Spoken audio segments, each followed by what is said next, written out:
for the Missouri State Highway Patrol Troop A headquarters. So approximately between 2:30 and 3 o'clock this afternoon, the federal marshals were watching a individual that they had a warrant for a felony fleeing or felony escape from custody. In the course of watching this individual, they observed that he was on or near a house. They weren't sure if the individual went into the house or not. However, they were able to make contact with a relative outside the house. And in doing so, they asked if the suspect they were looking for was in fact in the house and if he lived there, and he did. At that point in time, they were attempting to make contact with the individual. However, he opened the door, presented a weapon, and the officers immediately identified the weapon as a threat, and there was one round fired. The suspect that they were looking for has been pronounced deceased. He's a 40-year-old male from Kansas. So it's very limited information, obviously, that I can relay to you. However, we were requested by the federal marshals to investigate this shooting. So. Can you talk with that suspect, what they were looking for with him? You know, why was he kind of being on the lookout? Well, he was an escapee. He was a federal escapee warrant. Where did he escape from custody? In Kansas. It was a warrant out of Kansas. I'm not sure the exact nature of where he was in custody or anything like that. But any idea how long or what he was in custody? I do not know that. Did he die inside the house? He was given. They removed him from the house to attempt some life-saving measures, but it proved to be unsuccessful. What was the weapon that he showed? It was a handgun. So obviously we're going to have more information, including the individual's name, when we are in fact sure that notification has been made to the next of kin. How many U.S. Marshals were here and fired their weapons? There was only one marshal that fired their weapon. And just one serving that warrant? No, there were multiple officers there. I'm not sure how many, but there were multiple officers there. But they all, in fact, saw the weapon. Okay. So they were really trying to find this man? Yes. Yeah. Was there a threat to the community at that point? Well, I think, during the course of their daily duties, they're always looking for federal escapees or people with a federal warrant. So, I'm sure the background that he had maybe indicated there was a possibility of some violence.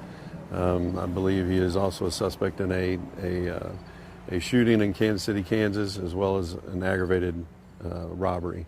So, it goes without saying that they were taking their threat seriously.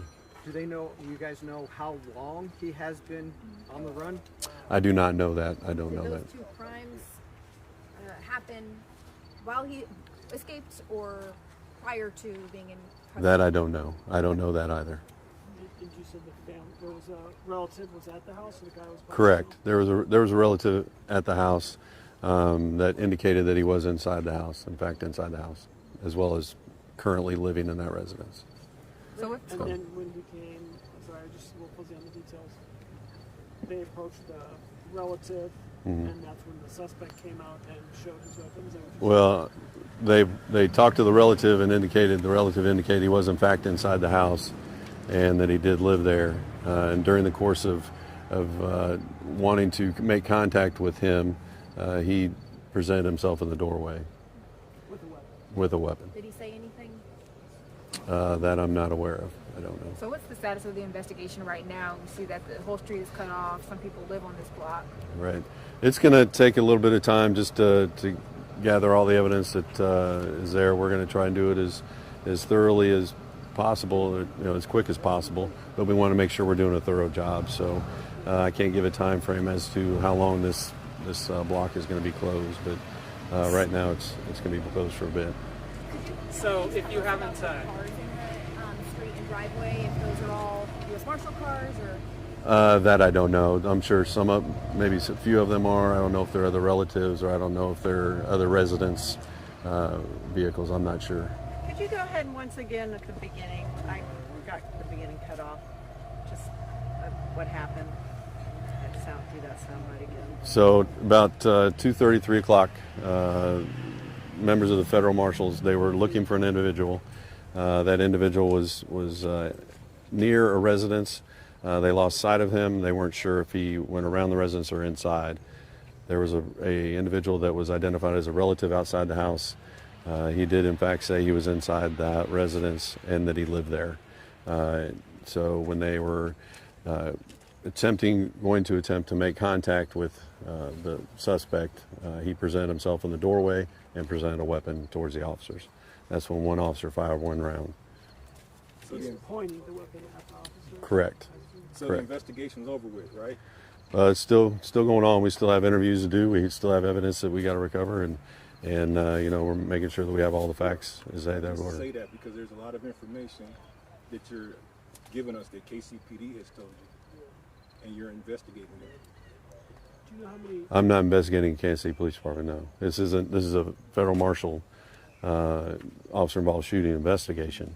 I'm giving the facts as to how they played out. Now this is preliminary information. Anything that we give out is preliminary, and we want to make sure that we have all the facts It's as they facts from occur. them. They're the ones who killed Correct. No, they're facts of the incident as how it occurred. So, Based on what? So- How many times did they fire the weapon? to my knowledge, is one time. He did return the fire. All right. No one So, else was hurt. nope. So, anything else we'll put out. We'll put out the individual's name and all that.